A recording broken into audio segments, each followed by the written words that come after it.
Hello students, in today's video let us start with the next topic, that is magnetic properties of materials. Students, we have studied about one symbol chi. We studied about this symbol chi in the previous lecture, and you know this formula that magnetization. You remember what is capital M. Capital M is magnetization. It is directly proportional to H, vector H. Vector H is magnetic intensity. So magnetization is directly proportional to magnetic intensity.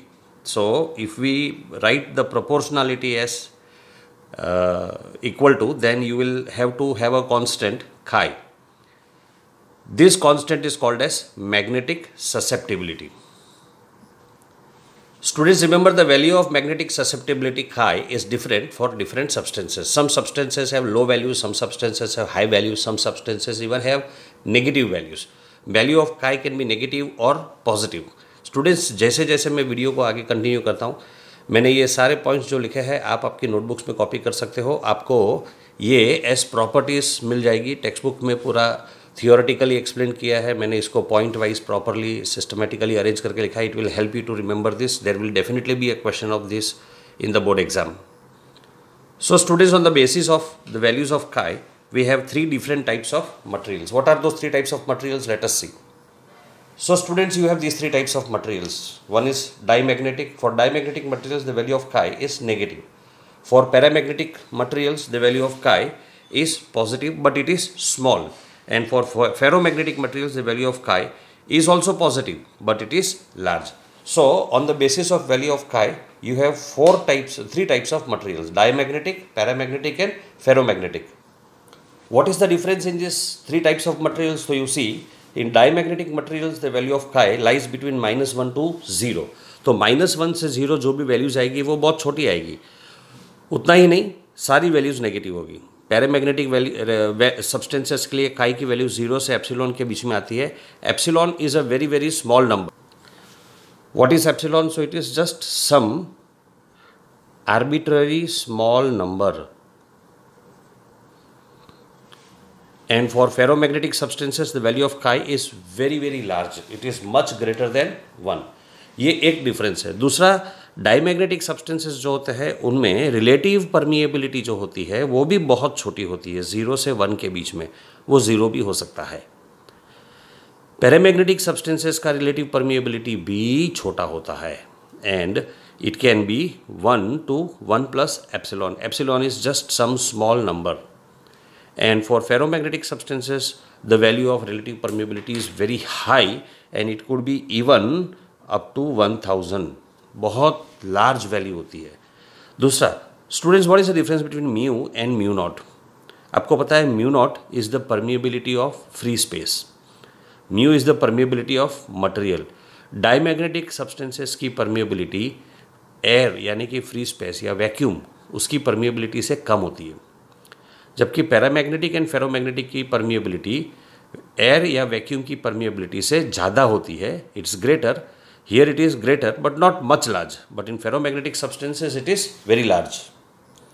So let us study about diamagnetic substances in detail. Students, some examples of diamagnetic substances are bismuth, copper, lead, silicon, water, sodium chloride and even nitrogen gas at standard temperature and pressure. ये हो गए कुछ examples of diamagnetic substances. चलो diamagnetic substances की properties को study करते हैं.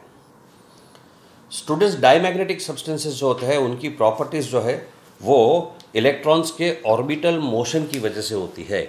तो उनका मैग्नेटिक मोमेंट जो है वो ऑर्बिटल मोशन ऑफ इलेक्ट्रॉन्स की वजह से होता है, याद रखो. और इनका resultant magnetic moment almost zero होता है. एग्जैक्टली ज़ीरो नहीं होगा लेकिन ऑलमोस्ट ज़ीरो.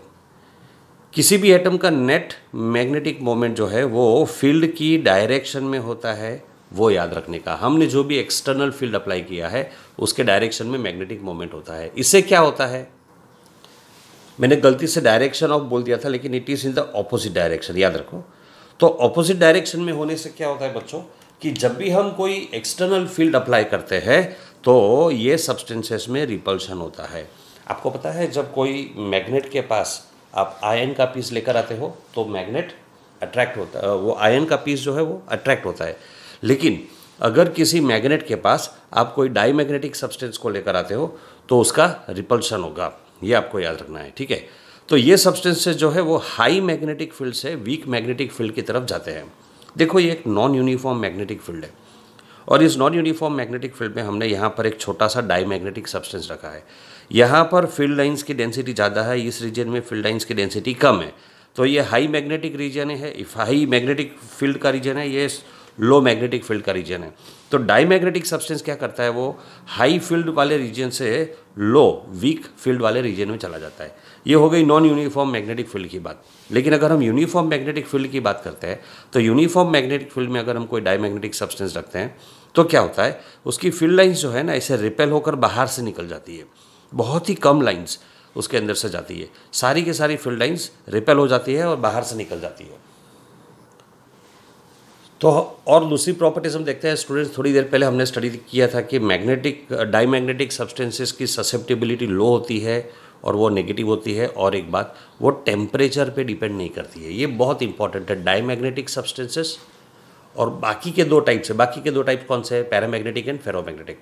तो डाईमैग्नेटिक सब्सटेंसेस की जो ससेप्टिबिलिटी होती है वो पैरामैग्नेटिक और फेरोमैग्नेटिक के कंपैरिजन में लो होती है और वो टेम्परेचर पर बिल्कुल डिपेंड नहीं करता है। और हम जानते हैं कि इनकी रिलेटिव परमिएबिलिटी भी 1 से छोटी होती है, relative permeability is very small. इनका मैग्नेटाइजेशन भी वीक होता है और फील्ड के ऑपोजिट डायरेक्शन में होता है। तो स्टूडेंट्स, डाईमैग्नेटिक की ये प्रॉपर्टीज़ की वजह से इनका मैक्सिमम एप्लीकेशन, जो बेस्ट एप्लीकेशन होता है वो सुपर कंडक्टर्स में होता है। व्हाट आर सुपर कंडक्टर्स, वो कुछ मेटल्स होते हैं जो जनरली डाईमैग्नेटिक सब्सटेंसेस के बने होते हैं और बहुत लो टेम्परेचर पे वो बेस्ट कंडक्टर्स बन जाते हैं, उनकी कंडक्टिविटी बहुत हाई हो जाती है और ये परफेक्टली डाईमैग्नेटिक हो जाते हैं। परफेक्टली डाईमैग्नेटिक यानी इनके रिलेटिव परमिएबिलिटी ऑलमोस्ट ज़ीरो हो जाती है, एकदम एग्जैक्टली ज़ीरो हो जाती है। तो इनका जो खाई यानी कि ससेप्टिबिलिटी है उसकी वैल्यू एग्जैक्टली -1 हो जाती है, रिलेटिव परमिएबिलिटी एग्जैक्टली 0 हो जाती है और फील्ड लाइंस बिल्कुल भी उस सब्सटेंस के अंदर से ट्रैवल नहीं करेगी, सारी की सारी फील्ड लाइंस एग्जैक्टली बाहर चली जाएगी। तो जब कोई डाईमैग्नेटिक सब्सटेंस एकदम लो टेम्परेचर पे सुपर कंडक्टर बन जाता है तो that phenomenon is called as Meissner effect. और इस फिनोमिना की वजह से ये डाईमैग्नेटिक सब्सटेंसेस जो होते हैं उनका यूज़ मैग्लेव ट्रेन्स में होता है। मैग्लेव ट्रेन्स यानी क्या, तो जापान में जो बुलेट ट्रेन्स चलती है वो magnetic levitation means what, magnetic repulsion की वजह से ट्रेन का व्हील्स जो है पूरा का पूरा ट्रेन थोड़ा सा पटरी से 1 इंच जितना ऊपर चलता है, जिसकी वजह से उसका पटरी के साथ कांटेक्ट नहीं होता है और फ्रिक्शन मिनिमम हो जाता है। So that is the best application of diamagnetic substances. Let us now proceed with the next type of substance, that is paramagnetic substances. Paramagnetic substances के एग्जांपल्स में आते हैं students aluminium, sodium, calcium, copper chloride and oxygen gas at standard temperature and pressure. Paramagnetic substances की properties अगर हम देखते हैं तो आप देखो, पैरामैग्नेटिक सब्सटेंसेस जो होते हैं वो orbital motion and spin motion of electrons, इन दोनों के ऊपर बेस्ड होते हैं। और डाईमैग्नेटिक में क्या था, डाईमैग्नेटिक सिर्फ ऑर्बिटल मोशन के ऊपर बेस्ड था, स्पिन मोशन के ऊपर बेस्ड नहीं था। ये दूसरी प्रॉपर्टी देखो बच्चों, ये मेजर डिफरेंस है diamagnetic substance and paramagnetic substance के बीच में। जो पैरामैग्नेटिक सब्सटेंस होता है वो वीक फील्ड वाला जो रीजन है, ये रीजन है वीक फील्ड वाला रीजन है, वहाँ से स्ट्रॉन्ग फील्ड वाले रीजन में जाता है। और डाईमैग्नेटिक में क्या था याद करो, तो डाईमैग्नेटिक सब्सटेंस जो होता है वो स्ट्रॉन्ग फील्ड के रीजन से वीक फील्ड में जाता है। अगर आप डायग्राम को याद करो तो देखो, डाईमैग्नेटिक जो है वो स्ट्रॉन्ग फील्ड से वीक फील्ड की तरफ जाता है, जबकि पैरामैग्नेटिक सब्सटेंस जो होता है वो वीक फील्ड से स्ट्रॉन्ग फील्ड की तरफ जाता है। ये एक डिफरेंस है। दूसरा, डाईमैग्नेटिक सब्सटेंसेस जब यूनिफॉर्म फील्ड में रखते हैं तो फील्ड लाइंस उसके बाहर से निकल जाती है, लेकिन पैरामैग्नेटिक सब्सटेंस जब यूनिफॉर्म फील्ड में होता है तो सारी फील्ड लाइंस उसके अंदर आ जाती है। तो ये मेजर डिफरेंस है। तो diamagnetic substances move from a region of weak magnetic field to paramagnetic substances, they move from a region of weak magnetic field to a region of strong magnetic field। और इनको जब हम किसी magnetic field में रखते हैं तो इसमें क्या होता है, अट्रैक्शन होता है। अभी आप बोलोगे सर एल्यूमिनियम एक पैरामैग्नेटिक सब्सटेंस है तो वो तो कभी आयन को अट्रैक्ट नहीं होता है। हाँ, यस, नहीं होता है, लेकिन ये जो अट्रैक्शन होता है ना वो बहुत वीक होता है, क्योंकि हमने स्टडी किया है कि इसकी जो काई की वैल्यू होती है वो बहुत बहुत छोटी होती है, इसलिए अट्रैक्शन भी बहुत वीक होता है, तो हम पर्सनली इसको फील नहीं कर सकते, लेकिन at microscopic level there is definitely some kind of attraction. Paramagnetic substances की प्रॉपर्टीज़ को अगर हम कंटिन्यू करते हैं तो हम जानते हैं कि पैरामैग्नेटिक सब्सटेंसेस होते हैं, इनकी ससेप्टिबिलिटी लो होती है, बहुत लो होती है, लेकिन ये पॉजिटिव होती है। डाईमैग्नेटिक सब्सटेंसेस की ससेप्टिबिलिटी नेगेटिव होती है। पैरामैग्नेटिक सब्सटेंसेस की रिलेटिव परमिएबिलिटी ग्रेटर देन 1 होती है, डाईमैग्नेटिक में लेस देन 1 होती है। सबसे इंपॉर्टेंट बात, डाईमैग्नेटिक सब्सटेंसेस का जो मैग्नेटाइजेशन होता है वो फील्ड के ऑपोजिट डायरेक्शन में होता है, पैरामैग्नेटिक सब्सटेंसेस फील्ड के डायरेक्शन में मैग्नेटाइज होता है। लेकिन याद रखने का, दोनों केस में मैग्नेटाइजेशन कैसा होता है, वीक होता है। इसलिए रिपल्सन या अट्रैक्शन बिल्कुल होता है, लेकिन इतना कम होता है कि हम उसे फील नहीं कर पाते हैं। स्टूडेंट्स, ये नेक्स्ट प्रॉपर्टी जो है पैरामैग्नेटिक सब्सटेंसेस की, बहुत ही इंपॉर्टेंट प्रॉपर्टी है। याद रखो, पैरामैग्नेटिक सब्सटेंसेस में जो काई होती है, ससेप्टिबिलिटी, वो इन्वर्सली प्रोपोर्शनल टू टेम्परेचर होता है। इसको हम क्यूरीज लॉ बोलते हैं। तो magnetisation is inversely proportional to temperature, यानी आप मैग्नेटाइजेशन को इक्वल टू के फॉर्म में लिखना है तो ऐसा भी लिख सकते हो, magnetisation is equal to C into B naught upon T. C is called as Curie's constant and B naught is magnetic field when there is no material inside the solenoid। अब इसी को हम ऐसे भी लिख सकते हैं, chi is equal to C multiplied by mu naught into upon T. ये कैसे आया? तो देखो बच्चों, हमने पहले पढ़ा है कि मैग्नेटाइजेशन जो होता है वो काई इंटू एच होता है, और magnetic field of free space is equal to mu naught multiplied by magnetic intensity. तो अगर ये दोनों वैल्यूज़ में यहाँ सब्सटीट्यूट कर दूँ, एम की वैल्यू काई एच और बी नॉट की वैल्यू म्यू नॉट एच, अगर मैं सब्सटीट्यूट कर दूँ तो हमको ये वैल्यू मिलता है, chi H is equal to C into mu naught H upon T. तो दोनों साइड से एच कैंसिल हो जाएगा, तो we get this formula, that is chi is equal to C into mu naught upon T. This C is called as Curie's constant. So you can understand that chi depends inversely upon temperature. Temperature बढ़ेगा तो susceptibility कम होती जाएगी। तो chi and mu are depend upon material also and temperature also. Students, let us continue with the third type of substance now, that is ferromagnetic substance। ferromagnetic substances के examples में ion, ये बहुत favourite है सबका, आपको सबको पता है कि ion is easily attracted to magnet। So iron, cobalt, nickel, gadolinium is a kind of element। Then iron oxide, cadmium and alnico। Alnico is a very very important substance। It is an alloy of iron, aluminium, copper, nickel and copper। ये aluminium, iron, aluminium, nickel, cobalt and copper। Alnico is used to make magnets, permanent magnets।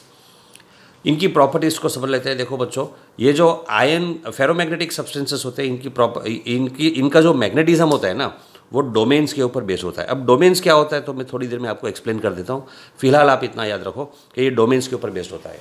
अब याद रखो, diamagnetic substances, ये फिर से एक बार याद करवा दूँ मैं, पैरोमैग्नेटिक सब्सटेंसेस का magnetism orbital motion of electrons पर बेस्ड होता है।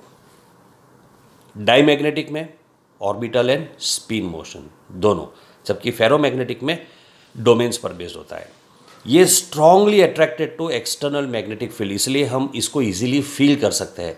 आपको बहुत अच्छी तरह पता है कि जब भी आयन किसी मैग्नेटिक फील्ड में रखते हैं तो वो बहुत स्ट्रांगली मैग्नेट को अट्रैक्ट होता है। So this substances move from low to high field region. इनकी ससेप्टिबिलिटी जो होती है वो पॉजिटिव होती है और बहुत ज़्यादा होती है। रिलेटिव परमिएबिलिटी भी बहुत हाई होती है, और वो कभी कभी 1000 जितनी भी होती है, 1000 से ज़्यादा भी हो सकती है। जब इन सब्सटेंसेस को हम किसी मैग्नेटिक फील्ड में रखते हैं तो ये स्ट्रांगली मैग्नेटाइज हो जाते हैं। So this are some of the properties of ferromagnetic substances. All this properties, the way I have written, you should pause your videos and copy them in your notebooks, that will help you to remember the properties. Text book में पूरा एक ऐसे की तरह paragraphs में दे दिया है, उसमें से ये सारी प्रॉपर्टीज़ को सेलेक्ट करके अलग करके लिखा है। It will be easier for you to understand.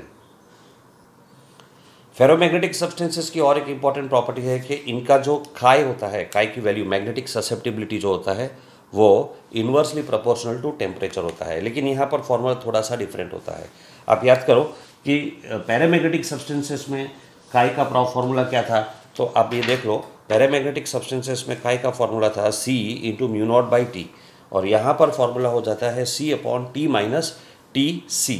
TC is called as Curie's temperature.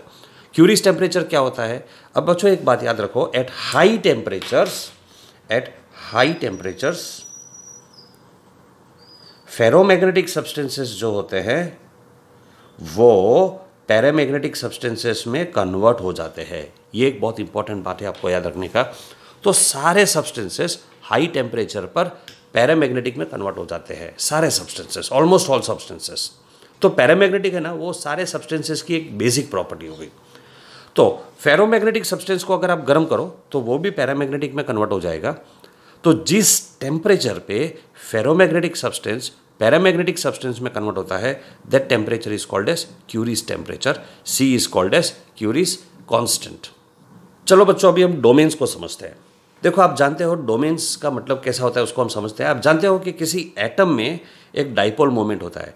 क्यों होता है एटम के अंदर डाइपोल मोमेंट, तो वो भी हम समझ लेते हैं। चलो देखो, आप जानते हो कि एक एटम में न्यूक्लियस होता है और बहुत सारे इलेक्ट्रॉन्स जो है वो न्यूक्लियस को रिवॉल्व करता है। तो कोई इलेक्ट्रॉन ऐसे रिवॉल्व करेगा, कोई इलेक्ट्रॉन ऐसे रिवॉल्व करेगा, कोई इलेक्ट्रॉन ऐसे रिवॉल्व करेगा, और हर इलेक्ट्रॉन का एक अपना मैग्नेटिक मोमेंट होगा। कोई मैग्नेटिक मोमेंट ऐसे होगा, कोई ऐसे होगा, कोई ऐसे होगा। ये मैंने इलेक्ट्रॉन्स की बात की। अभी एक नेट मैग्नेटिक मोमेंट लेते हैं तो ओवरऑल एक एटम का रिजल्टेंट मैग्नेटिक मोमेंट मिलेगा और वो किसी एक डायरेक्शन में होगा। मान लो ये किसी एटम का रिजल्टेंट मैग्नेटिक मोमेंट है, तो हर एटम का एक अपना मैग्नेटिक मोमेंट होता है और ये एटम्स फेरोमैग्नेटिक सब्सटेंसेस में एक दूसरे के साथ इंटरैक्ट करते हैं। मैग्नेटिक मोमेंट होगा तो मैग्नेटिक फील्ड क्रिएट होगा। याद करो बच्चों, मैग्नेटिक फील्ड का फॉर्मूला क्या है? μ0/2π इंटू 2m, इधर 4π आएगा, 2m/r³। तो m क्या है? मैग्नेटिक मोमेंट है। मैग्नेटिक मोमेंट होगा तो मैग्नेटिक फील्ड आएगा, और मैग्नेटिक फील्ड आएगा तो अट्रैक्शन या रिपल्शन होना चाहिए। तो मैग्नेटिक मोमेंट की वजह से अट्रैक्शन होता है। अभी ये एक एटम है, ये कोई और एटम होगा, दूसरा एटम, उसका मैग्नेटिक फील्ड ये डायरेक्शन में होगा। कोई तीसरे एटम का मैग्नेटिक फील्ड किसी और डायरेक्शन में होगा। तो ये सारे मैग्नेटिक मोमेंट्स एक दूसरे के साथ या तो अट्रैक्शन या रिपल्शन करेंगे और हमको एक नेट मैग्नेटिक मोमेंट मिलेगा। तो एटम्स जो है वो एक दूसरे के साथ मैग्नेटिक मोमेंट की वजह से इंटरैक्ट करते हैं और एक कॉमन डायरेक्शन में अलाइन हो जाते हैं। उसकी वजह से एक बड़ा इंटरेस्टिंग सा स्ट्रक्चर क्रिएट होता है। तो ये डायग्राम देखो बच्चों, इस डायग्राम में मैंने एक्सप्लेन किया है कि कैसे किसी सब्सटेंस के सारे एटम्स जो है वो एक दूसरे से अलाइन हो जाते हैं और सबका ये जो मैग्नेटिक मोमेंट होता है वो एक ही डायरेक्शन में होता है। कुछ थोड़ा आगे पीछे होता है। ये देखो, ये थोड़ा सा नीचे है, ये थोड़ा सा नीचे है। कोई मैग्नेटिक मोमेंट थोड़ा सा ऊपर होगा तो थोड़ा आगे पीछे होगा। ऐसा क्यों होगा? क्योंकि टेम्परेचर की वजह से ये एटम्स वाइब्रेट करते हैं और इसलिए थोड़ा सा रैंडमाइज हो जाता है। लेकिन ओवरऑल सारे एटम्स का मैग्नेटिक मोमेंट एक डायरेक्शन में हो गया है। ऐसे बहुत सारे एटम्स जब हम मिला देते हैं तब एक डोमेन बनता है। तो ये जो डोमेन है बहुत सारे एटम्स का बना हुआ है और ये एटम्स का, सारे एटम्स का मैग्नेटिक मोमेंट सेम डायरेक्शन में है। एक डोमेन की साइज़ जो है वो अराउंड 1 मिलीमीटर के जितनी होती है और उसमें 10⁻11 बहुत सारे एटम्स होते हैं। तो एक डोमेन जो है वो 1 मिलीमीटर यानी 1 मिलीमीटर यानी हम आसानी से देख सकते हैं। ऑफ कोर्स हमें उसमें मैग्नेटिक मोमेंट नहीं दिखेगा, लेकिन ये अंदाज से ये साइज़ का डोमेन होता है। अभी देखो, ये डायग्राम में स्टूडेंट्स मैंने एक फेरोमैग्नेटिक मटेरियल बनाया है। ये जो फेरोमैग्नेटिक मटेरियल है ये बहुत सारे डोमेन्स का बना हुआ है। यहाँ पर मैंने आपको एक डोमेन एक्सप्लेन कर दिया है। अब ये जो डोमेन है बहुत छोटा होता है, 1 मिलीमीटर का, और ये एक फेरोमैग्नेटिक मटेरियल है। जैसे कि आयन ले लो आप, तो ये उसका एक डोमेन है, ये दूसरा डोमेन है, ये तीसरा डोमेन है, चौथा डोमेन है। ऐसे बहुत सारे डोमेन्स है। हर डोमेन का एक अपना मैग्नेटिक फील्ड का डायरेक्शन होता है। ये उसका मैग्नेटाइजेशन का डायरेक्शन है। अब ये जो डायरेक्शन है वो इस डोमेन का डायरेक्शन है। ये सारे छोटे छोटे एटम्स का डायरेक्शन नेट कर दो तो एक डायरेक्शन मिल गया अपने को। अभी ये जो इंडिविजुअल डोमेन्स है, हर डोमेन का अपना एक डायरेक्शन है। एक कोई ऐसे जा रहा है तो कोई ऊपर जा रहा है तो कोई ऐसे जा रहा है। तो अलग अलग डायरेक्शंस में हमको मैग्नेटिक डोमेन्स मिल जाते हैं स्टूडेंट्स। अभी क्या होता है ना कि ये मैग्नेटिक डोमेन्स जो है वो डिफरेंट डायरेक्शंस में होने की वजह से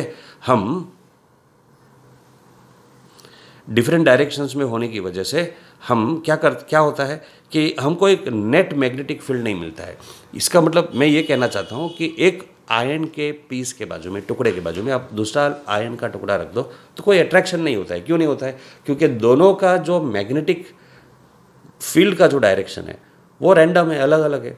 तो इसमें नेट मैग्नेटिक मोमेंट जीरो हो गया। नेट मैग्नेटिक मोमेंट जीरो होने की वजह से कोई मैग्नेटिक फील्ड प्रोड्यूस नहीं होता है। तो एक सादा लोखंड का टुकड़ा जो होता है वो नॉन मैग्नेटिक होता है। लेकिन जैसे ही हम इस टुकड़े को किसी मैग्नेटिक फील्ड में रख देते हैं तो क्या होता है। अब देखो बच्चों, ये डायग्राम जो है वो यही सब मटेरियल है, उसको मैंने किसी एक्सटर्नल मैग्नेटिक फील्ड में रख दिया तो क्या होता है। ये सारे के सारे डोमेन्स के मैग्नेटिक फील्ड्स, मैग्नेटाइजेशन के डायरेक्शंस जो रैंडम थी वो अब एक डायरेक्शन में आ गई, मैग्नेटिक फील्ड के डायरेक्शन में आ गई। नतीजा क्या होगा, हमको एक स्ट्रॉन्ग मैग्नेटिक फील्ड मिलेगा और हमारा ये फेरोमैग्नेटिक सब्सटेंस अब मैग्नेटाइज हो गया है। इस तरह से हम आयन को मैग्नेट बना सकते हैं। किसी स्ट्रॉन्ग मैग्नेटिक फील्ड में रखने से वो मैग्नेट बन गया। अभी दो सिचुएशंस हो सकती है। जैसे ही देखो, पहले तो ये समझो कि मैंने इसको किसी मैग्नेटिक फील्ड में रखा तो ये मैग्नेटाइज हो गया। जैसे ही मैग्नेटिक फील्ड मैं निकाल दूँ तो ये वापस मैग्नेट में से ऑर्डिनरी आयन बन जाएगा कि मैग्नेट बना रहेगा। तो दो पॉसिबिलिटीज़ होती है। अगर वो मैग्नेट बना रहेगा तो उस सब्सटेंस को हम बोलते हैं हार्ड फेरोमैग्नेटिक